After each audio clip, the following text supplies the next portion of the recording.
Classic Soccer. It is the 26th day this month of March in this year 2021, and today specifically we're dedicating this program, the Pan-African Friday, to the fallen comrade, Dr. John Joseph Pombe Magufuli of the United Republic of Tanzania, who shall be laid to rest today. As you see us today clad in black t-shirts and of course saying fare thee well Magufuli, Briani Raisi Mheshimiwa Daktari Magufuli. In studios with me, of course, the usual and the normal team of the Pan-African Friday. Akola Mazima, Karibu. Asante sana.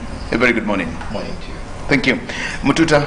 Yes, good morning, and good morning to viewers. How has your week been? Why did you tell me to put on a black mask?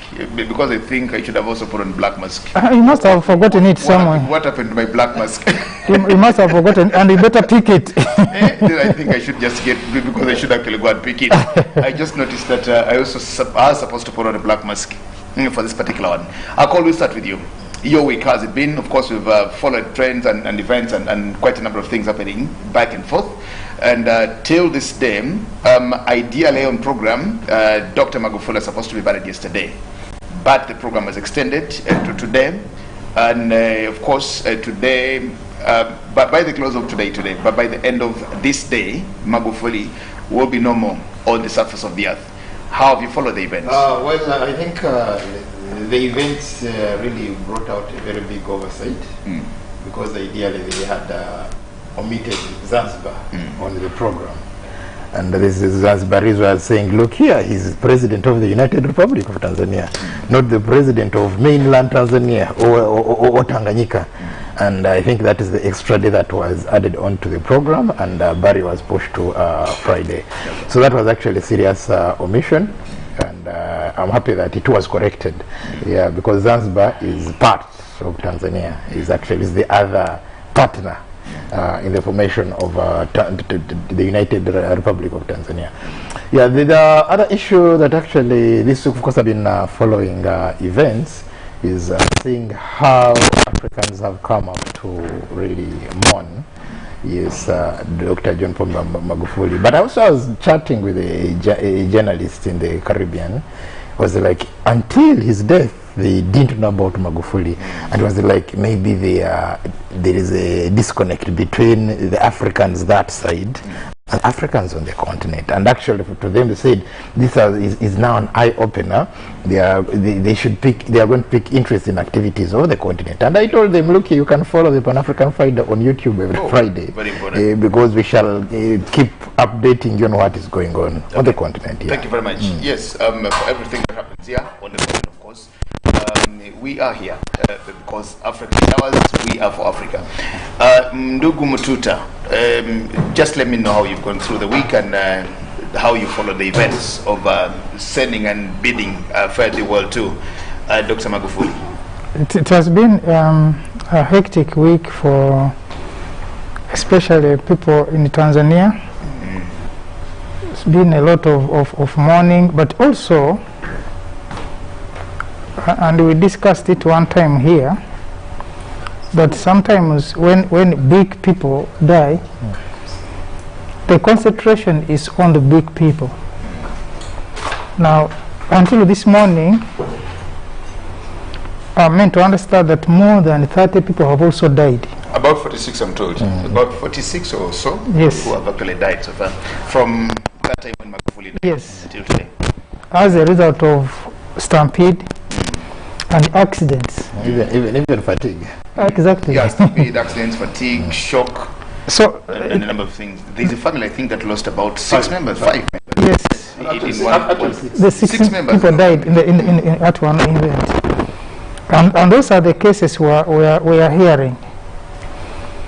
And those that have been reported. But there could be others dying as a result of the effects and maybe not reported. Those who have had heart problems could have also died, and many others.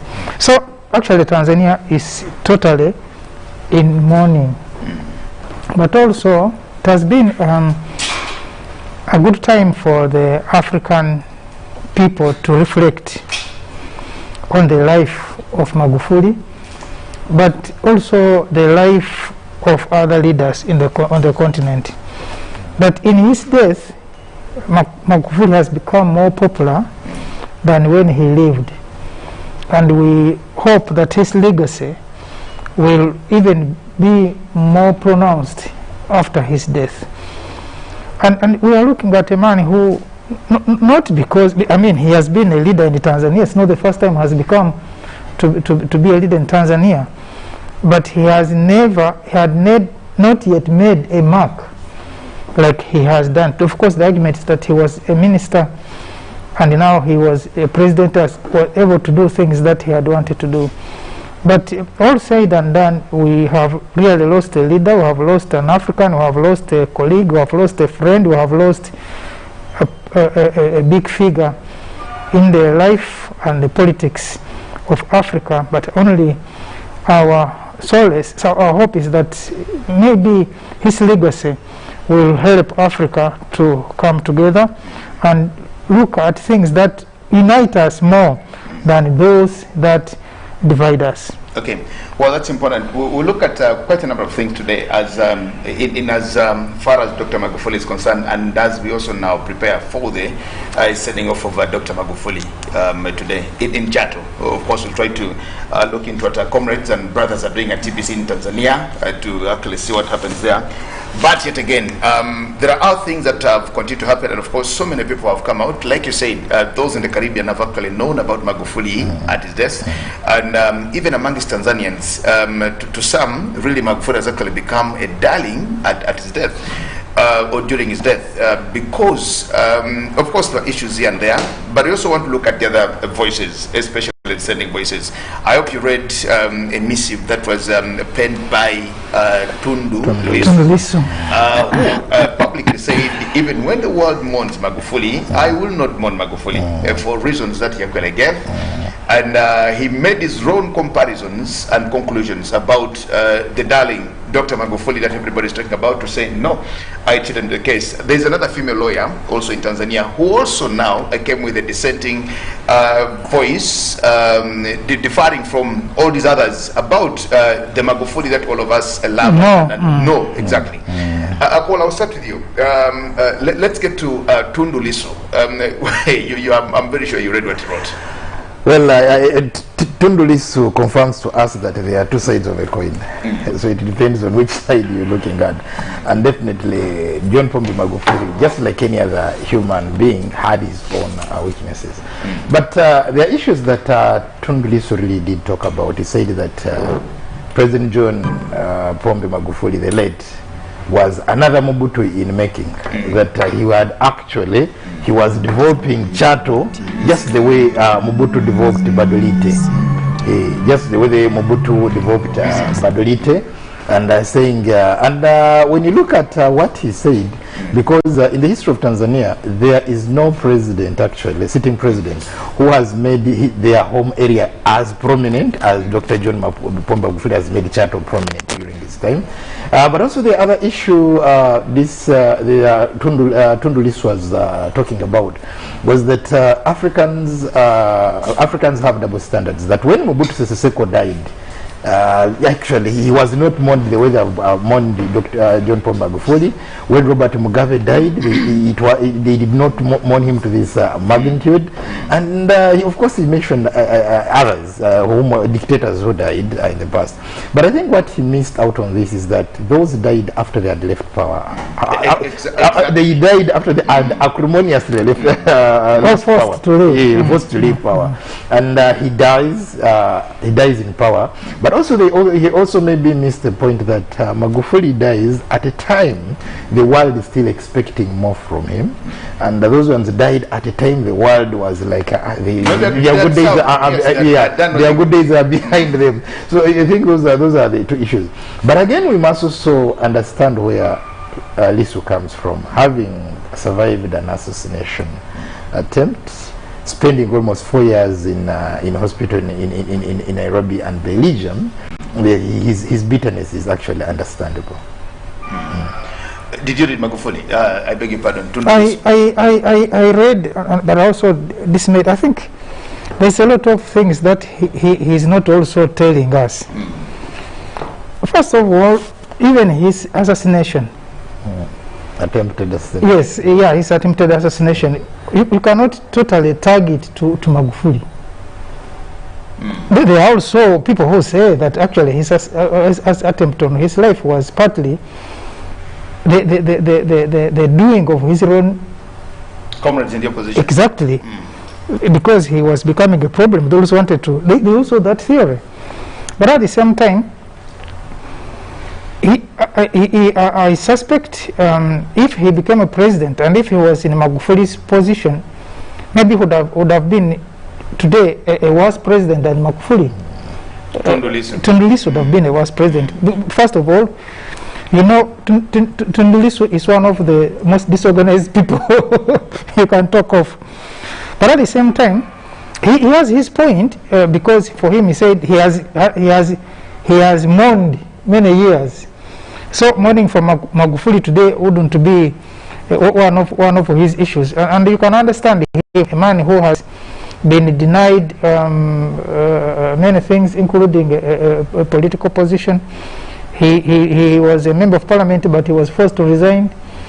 So a lot has happened in his life, and that bitterness can be understood. But in the African culture, when a person dies, you don't hold him accountable to even the wrongs he has done, because there's no way he's going to defend himself. It is a common known factor that when a person dies, normally we leave the rest aside, but we talk of him and his legacy. His legacy, the legacy of Magufuli, could exonerate him or implicate him further. But the most important thing now is that we are today mourning a person. We are mourning a president who died. When if Tundu Lissu was killed in the attempt, a lot of things, good things, could have been spoken about him. Even when we know that some of those good things are actually shouldn't be credited to him. But that is the society, the Africa we want, the Africa we live in. The person dies, we allow him to rest, and then we look after what he has left behind. And there are also some people who are saying, look, this guy, much as the rest of Africa is praising him, he shouldn't be praised because he has subjected many Tanzanians to COVID, and many people have died. Yes, yeah, and many people have died, including people of the leaders in Tanzania. But he also has his own reasoning that you will die anyway. Yeah, and you can die of anything. Yes. It may be COVID, it may be an accident or malaria, anything. It is true. The issue of managing COVID has been problematic, both as government, but also him as an individual. He's given thinking about this particular case. And then the leaders still were saying will exonerate him or prove him wrong, because we now want to see after his death what happens, which new measures are going to be put in place in the fight against COVID. But also that Tanzanians themselves willing, or they feel that they have been misled on that. So what is going to happen after his death is what is going now to either exonerate him or implicate him for those deaths. But all said and done, he has left a mark in the Republic of Tanzania. Okay. What he has done the 5 years, many presidents who have been there even for more than those years were not able to achieve. Okay. But like I say, you know, every person has a program in life. They say, well, God has portioned people to what they can do. You remember, for those who read the Bible, much as David was said to be having a heart of God, but when he wanted to build a house of God, God said, no, it cannot be you. Your hands are tainted. Exactly. So you can't build every person exactly has what assignment which he has to accomplish. It may be in their lifetime or in their lifetime, but that program has been arranged for them. Yeah. Well, that's very important. When you talk about Tundu Lissu, it just reminds me, of course, you talked about the people that Tundu Lissu was trying to compare to, Dr. Magufuli, and of course, many of all these actually died when they had left office already. But there's another president who died in office in Nigeria, President Umar Musa Yar'Adua. I think he came in office in 2007, and he died sometime in May 2010. Umar, did the world look into Umar Yar'Adua, because he was only president for 3 years, and he came as the second civilian president under their new constitution. I took on, and one of the things that was actually working on is to see how to create and to make peace with the neighbors, and of course at the time when the Boko Haram was also now just shooting and rising high and high. Is there anything to compare with that, especially for those who die in office? I think the issue of Yar'Adua is could be different from that of Magufuli.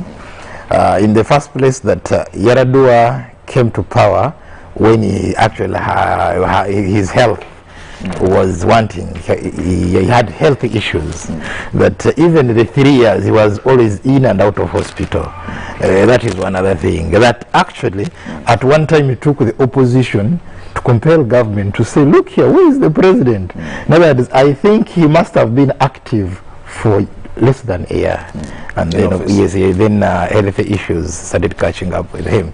So therefore there was no such a legacy that actually he could have left behind. Did you also hear and notice that Tundu Lissu actually downplayed Magufuli's heart health, saying these are all actually cover-ups and excuses, because we were told Magufuli has had a health problem. You remember there is actually something circulating on social media to show the young Magufuli was actually still in University of Dar es Salaam doing a PhD, and was actually asking for government to support him, or people to support him to go for that surgery.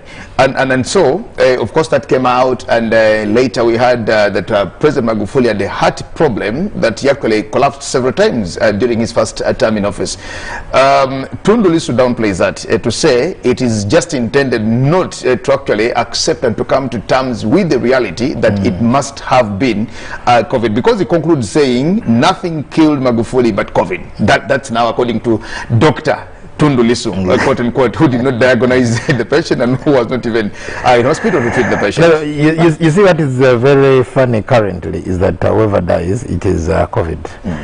That is now that is the new normal. That whoever dies today, and you know, it reminds me when during that peak or climax of the COVID pandemic, actually in Africa, where he brought up, he said that you people, even when I take we take blood samples from goats, we take samples from poppos, they are all testing positive. And you know, that was the time really that opened our eyes. And at that time also here in Uganda, there were also cases where people had been tested positive, turned out to be negative. And also the the truck drivers that work here, especially those from Tanzania, that when we are at the border, if you are to test positive, if you want to test negative, you have to pay. If you don't pay, then you're going to test negative. So the whole thing turned out actually to be like the COVID politics overshadowed now the pandemic that we had at hand. But as I can say is that he was in for an African solution to this pandemic, not getting a solution from out. And I believed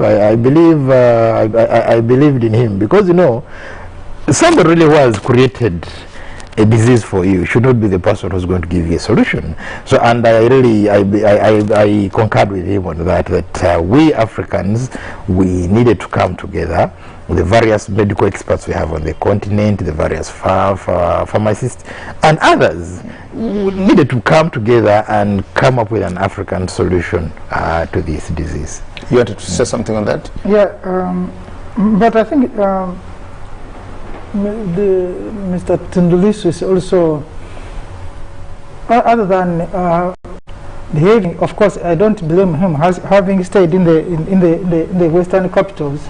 He may not be in touch with the African reality. But at the same time, whether Magufuli died of COVID or died of any other disease, the bottom line that he was dead. So there was no way he was going to come back as to explain whether he died of COVID or not died of COVID. So it was a useless effort for him to try to prove a point that actually Magufuli died of COVID. It was not necessary. And as a leader, you need to have some some decency. But at the same time, you don't have to be an opposition all the time. Life is bigger than being a president or being an opposition leader. It's an issue of life and death is an issue of all of us. When one of us passes away, we come together to mourn. We don't come together to again begin blaming them for what they have done or not done.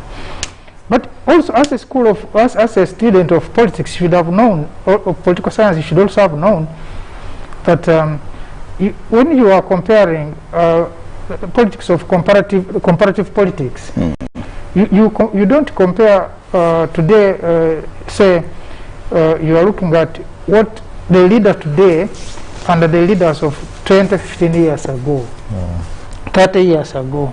Things have changed. The way Mobutu managed Congo is not the way Tshisekedi is going to manage. Yes, today.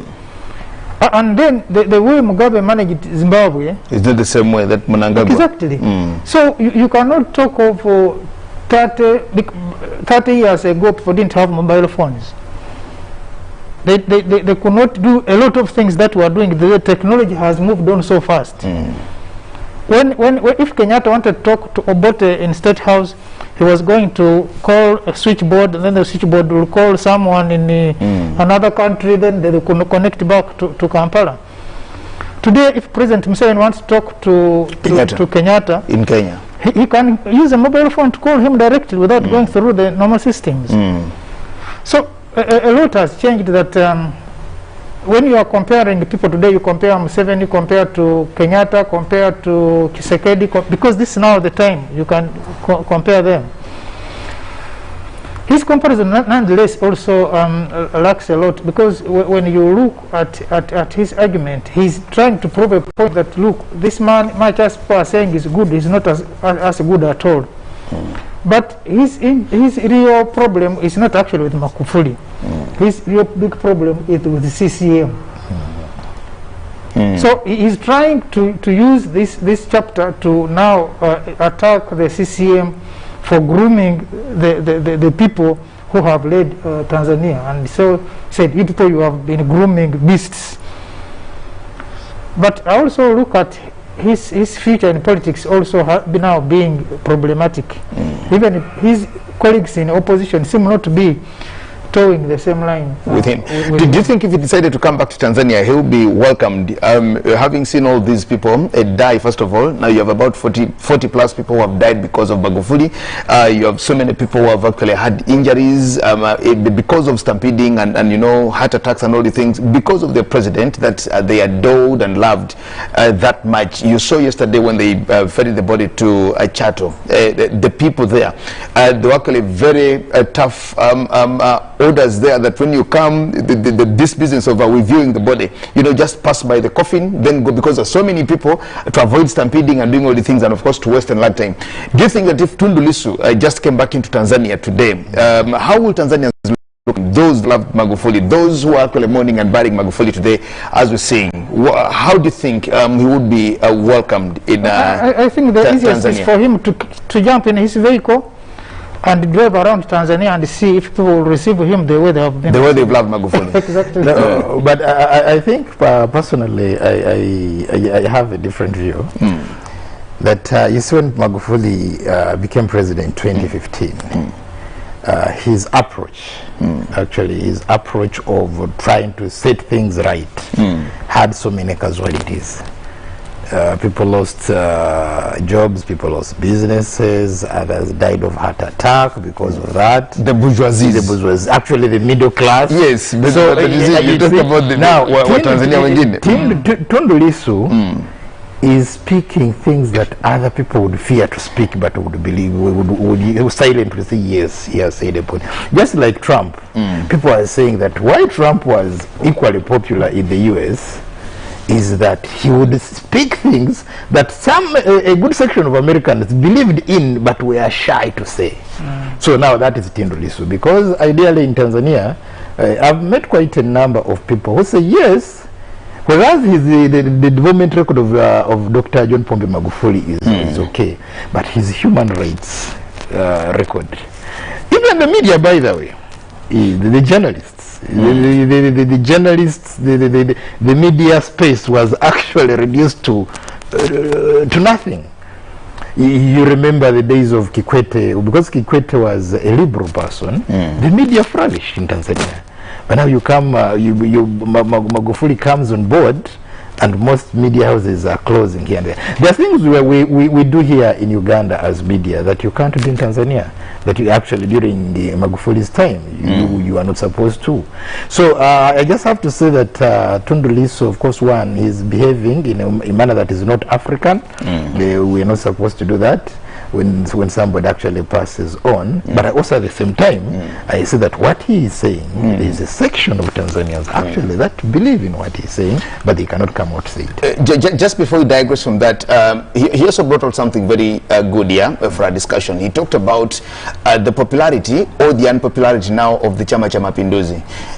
When Pombe Magufuli was elected first time in 2015, when he came into office, you remember he won that election just about 58%, and this particular election that we had 5 months ago, he still, I think, got 59 or 58% thereabout. Now remember that this is also a drop in the popularity of this very strong vanguard Chama cha Mapinduzi party, because I think the list of the worst marks that got the the worst percentage was somewhere about 61, and I think that was when Kikwete came, when he was re-elected in 20. Maybe we should make some correction. President Magufuli was re-elected at 80 something. When? The second term. The second term, yes.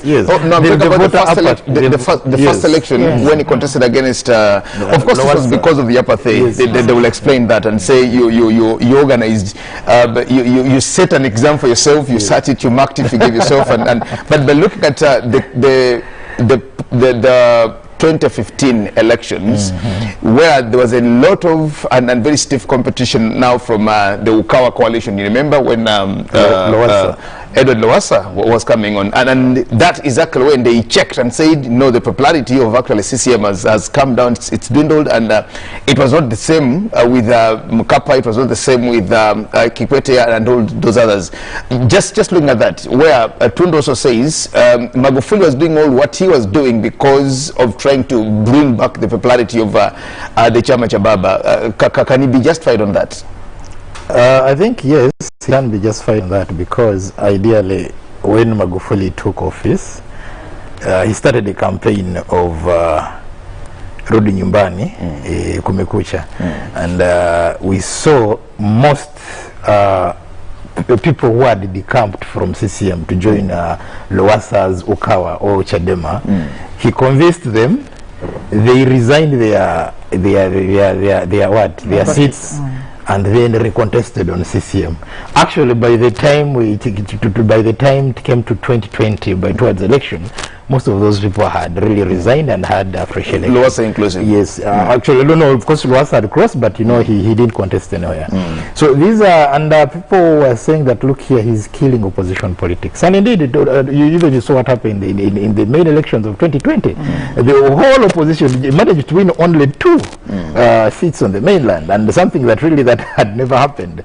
So, and that was like because even the other issue that the other tool he used to really make sure that he neutralizes the opposition in Tanzania was also taking development to areas that are perceived to be strongholds of opposition. You know that well. For example, this guy comes from Singida, Tundu Lissu. He made sure that people of Singida have roads, have power, have water, and therefore what happened in the election 2020, Chadema lost the whole of Singida. The other time Chadema won Singida, all the seats, yes. But this time they lost all the seats in that area. Now the other place that has always been a stronghold for the opposition is the Kilimanjaro, the Wachaga. This time including the chairman, boy, of Chadema, they all lost because he took development there. So he was using both the stick and the carrot to neutralize the opposition. Yes. Yeah, but you know, the other thing we were discussing last time is that in most cases, people look at those in power, especially those in the opposition on the African continent, as wrong people, as bad people, as dictators, as all those kinds of things. But you join in and also find yourself running the same errands like the other people who have been there. Because we have even seen people who get to power and even behave worse than those they found there. For a simple reason is that when you are looking at the way systems work, bureaucracy, you cannot do much as an individual, because even when you look at the scholars of bureaucracy, bureaucracy has its own good things, but also has its own other sides. But what Magufuli was doing, even within in the bureaucracy, because one of the disadvantages for bureaucracy is that the individual loses innovation. There are already established systems within which you have to operate. So if you are not a rebel, you will not be able to cause a difference. You will begin doing things which are routine. You wake up in the morning, you go to the office, the president will meet people, go address people, address cabinet, and you stop there. But Magufuli was going an extra mile. When he walks across in a countryside and finds this woman with a problem. The other time I heard him talking to these people, one of the areas where I said, what hawana cho? Wanaenda wapi? Then they call the DC. So DC, until the cho is made, they will be going to your home. So you know, things are done there and then. Sasa mimi kazi yangu ni kuchapa kazi. So certain things will do them outside the bureaucracy, but without still breaking the bureaucracy. So sometimes it is also the personal initiative needs to be taken seriously. And that's why leaders, each leader comes with a different mode of operation. And that is what Magufuli brought. But now, my biggest problem with that has been that will now Suluhu Samia carry on with that Magufuli was doing. Exactly. Actually, I wanted to bring you now to just before you get to Mama Samia Suluhu, now the new president. We just saw her arriving here to be part of. She's at the Catholic Church in Chato here, where they're doing the service before Magufuli's late rest. It's a public holiday in Tanzania. Yes. And well, just before we go to now the administration of Mama Samia, because after this event, of course, Mama Samia shall know my predecessor, my boss, my president has actually gone. I am now the one in charge. He took oath of office about 10 days ago, so he's there. We've not spoken about Mama Janet Magufuli, and I've not heard so much about her, not so many people actually talk about her. My wife was actually asking me, now where is the first lady? Of course the first lady is there, but now the former first lady. We've not, people are not talking and discussing about Mama Janet Magufuli at all. Yeah, actually, that's also the other issue that the media has not really brought her out. They are concentrating on Magufuli, but we also need to look at the rare character of Janet Magufuli, because Janet Magufuli, until 2015, she was just a classroom teacher at Mbuyuni, Mbuyuni Primary School, and people must also pick interest in this school, Mbuyuni Primary School. Yes, exactly. Because even Mama Salma Kikwete was also a primary, was teaching there. The same school. The same school. The same school. Yes. And she moved from there to become the first lady, just like Janet. Now, so that particular primary school has produced two first ladies, as classroom teachers. Yes, you see, from classroom teacher to first lady, Mama Salma Kikwete and Janet Magufuli. Now, the other issue that really is show that because what Mama Janet was doing gives us the character of Magufuli, and of course the wife. That the Ministry of Works at the time Magufuli was the minister had a lot of lucrative businesses because construction of roads, airports, doing this. Like in other countries we see, perhaps the wife would have come up with a company and say, look, I'm going into business that to win the tenders. But the woman concentrated on her calling as a teacher.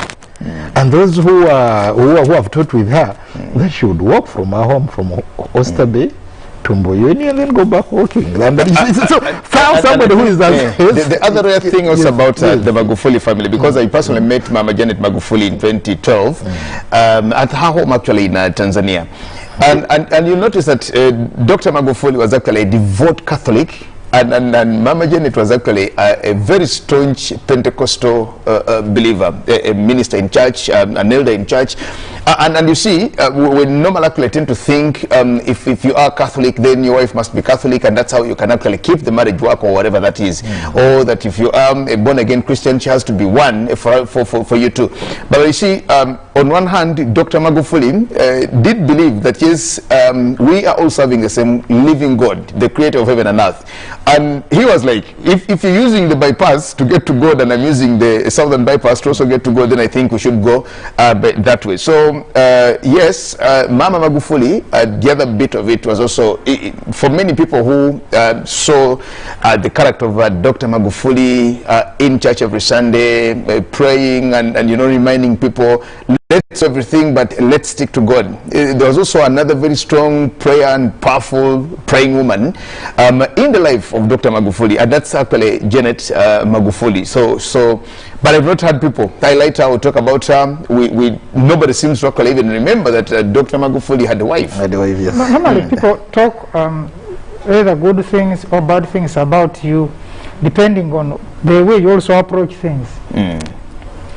Now, Janet Magufuli is one laid-back woman when it comes to politics. In fact, most of the people would think that she was not interested in politics. But at the same time, she was this strong, staunch Christian who had a lot of second thoughts about politics.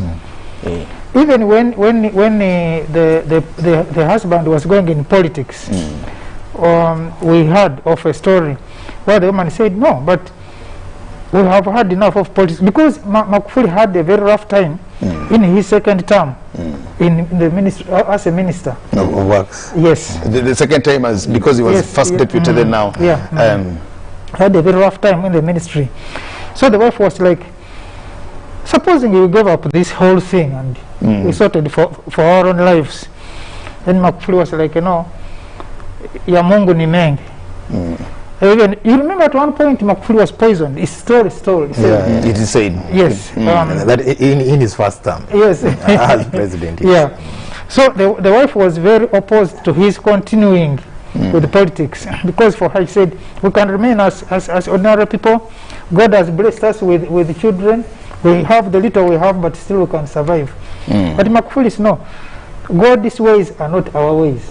If he has chosen us to serve the people of Tanzania, then that's what we have to do. We are going to serve. First hold it here. Let me just briefly run through the program. Remember, it started on the 21st when there were those public, when the public paid respects in the Uhuru Stadium in Dar es Salaam, and of course the body was flown to Dodoma, where they still paid their last respects, and there was also a public viewing. On the 24th, they did the same in Mwanza, and of course they also had to go to Zanzibar. Then 25th, the family, there it was special for the family and of course the public in Chato, and now today they are having mass now at the Catholic Church in Chato here, where you can actually see in Chato Gator, and later after that event where you can now see people. The body of Dr. John Pombe Magufuli has actually been now brought in here, and let's first hear what is actually happening from Tanzania, then we come back. Mkuu wa mkoa wa Tanga, Dar es Salaam, Mtwara, mkuu wa mkoa wa Shinyanga, kadhalika Kilimanjaro. Mwili ule umeshawekwa eneo lile maalum kabisa. Hii ni shughuli hii ama misa hii takatifu, misa kubwa kabisa tukio hili kubwa la kitaifa liweze kuanza rasmi. Tumsikilize mwongoza shughuli hii na tuambie nini. Kwa Jamhuri ya Muungano wa Tanzania na wimbo wa Jumuiya ya Afrika Mashariki, inaomba tusimame.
Naomba tuketi.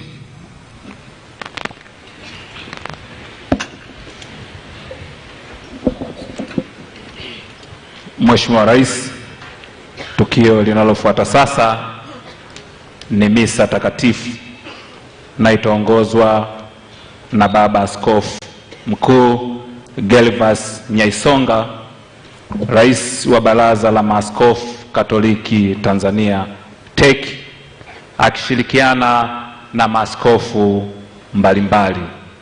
Kwa heshima na taadhima, naomba sasa nimkaribishe Padri Dr. Joseph Matumaini aendelee na itifaki ya misa takatifu. Asante.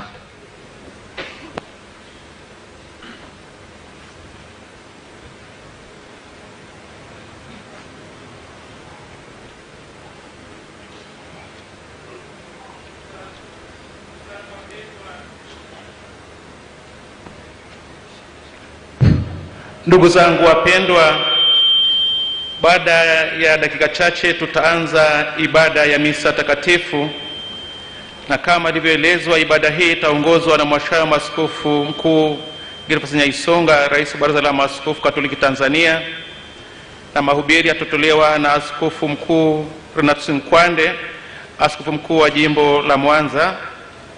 Na baada ya misa, ibada ya maziko itaongozwa na Mhashamu Askofu Severin Wemugiz, Jimbo la Rulenge Ngara. Hivyo tujiweke kwenye hali ya ibada kwa ajili ya kumwombea mwenzetu ambaye tupo hapa kwa ajili yake, ili Mwenyezi Mungu aweze kumpokea. Hivyo tusimame, maandamano yameshaanza. Na wimbo wa kwanza.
Mungu angazini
Well, that's what is happening now in Chato Geita in Tanzania. The service has officially started and begun to bid for the world to Dr. John Pombe Magufuli, who shall be laid to rest today, this afternoon, just a couple of hours, and of course Dr. Magufuli shall be no more.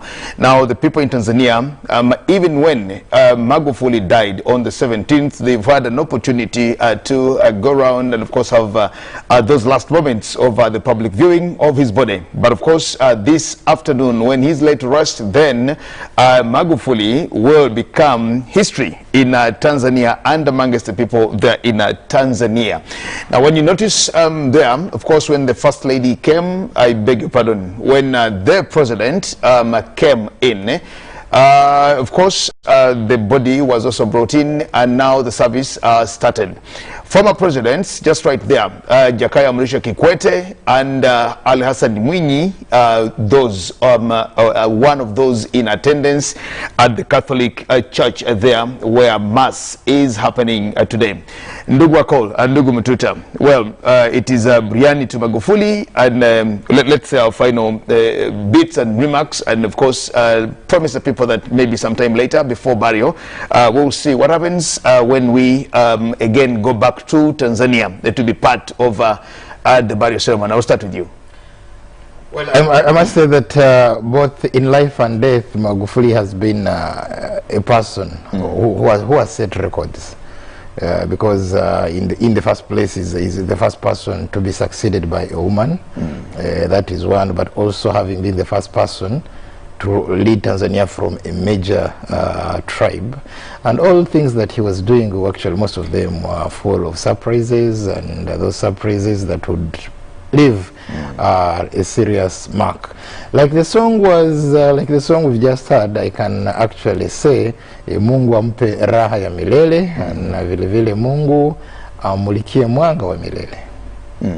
Thank you very much. We used to have a colleague at Uganda television. He was called Toya Kilama.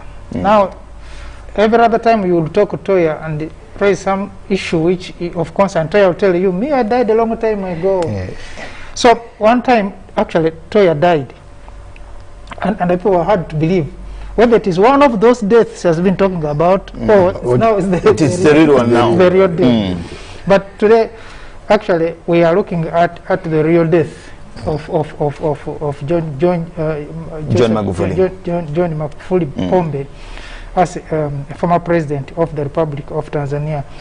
But even in his death, he has still remained controversial, but also has remained popular. Which is very, very rare. Nani was writing to say when you talk about Mugabe, about Mobutu and others, by the time these people died, I think they had lost all the popularity they had. But Pombe has died at the prime of his political season. So he has died at the right time. In fact, for those who are looking at his death today, will believe that actually this death has come at a real time, a better time for him in politics than if it came later. Because you don't have, imagine being around to be asked this question, and what and you can't here? remember certain things, Exactly. and you can't know how you did certain things. Now all those have been balanced off, and may his soul rest in peace. And to the people of Tanzania, we say condolences, and as African community, we have lost a son of our own. Okay. Well, we thank you so much, and we just want to let you know that our Pan-African Friday will stop here in the meantime, but of course we want to promise that when let's continue monitoring and seeing how things work and happen, and we'll see what happens later in the day when we will still again bring that live event from my Chato, where Dr. Magufuli is being laid rest today, and at all join together with the people in Tanzania to say fare thee well, Briani Dr. Raisi Daktari John Joseph Pombe Magufuli. To the people in Tanzania, like usual, we've always said, mukbali rambirambi zetu, we mourn with you, we feel like you feel, and we all accept that we lost a gallant son of the region, and of course also a gallant of Africa. May your soul rest in peace, Dr. John Joseph Pombe Magufuli. For God and my country, good morning.